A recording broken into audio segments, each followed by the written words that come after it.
How good are your patient teaching skills? I took an online public speaking class that actually helped me improve mine. I learned that patient education is actually a form of public speaking, where your audience is your patient and or their family members. I'd like to share with you 3 skills that I learned during this class that I think you should consider when doing your patient teaching, or any other form of public speaking for that matter. They are using attention getters, transitions, and delivery. The first, attention getters, that's just that. An attention getter grabs the attention of your audience, or in this case, your patient. Let's say you have a patient that's being discharged today, and he's really anxious to go home, but you still have to do his discharge teaching. You could just walk into his room and say, Mr. Smith, before you go home, I have to go over your discharge instructions with you. Or you could walk into his room enthusiastically and say, look who gets to go home today. Before you leave, let's go over what you need to know. That actually gets his attention, but it also lets him know that you're aware that he really wants to leave. And if you just give me a few minutes, I'll let you be on your way.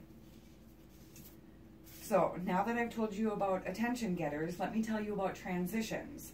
Transitions are statements that link your ideas or your topics together, and they indicate that you're moving from one topic to the next.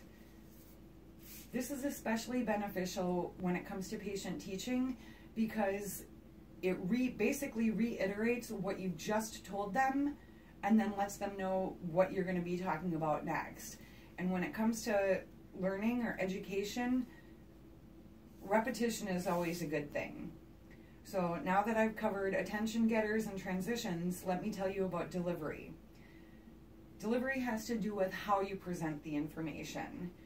When it comes to teaching patients, I think some of the most important aspects of delivery are charisma, vocal variations, and eye contact to keep the patient engaged throughout the whole session. For example, you could just say, Mr. Smith, according to these discharge instructions, you need to follow a 1500 cc fluid restriction when you go home. That's not very engaging, and it certainly isn't very attention grabbing. You could, instead of doing that, you could say, Mr. Smith, heart failure is when fluid builds up and backs up in your body and in your lungs. So in order to try to prevent this, the doctors ordered a 1500 cc fluid restriction for you. This means that you need to try to limit the amount of liquid that you take in every day to 1500 cc's, which is the equivalent to 1.5 liters of fluid. So if you think about a 2-liter bottle of soda, the amount of liquid that you can have in a 24-hour period would be 3/4 of the amount of fluid that's in that 2-liter bottle.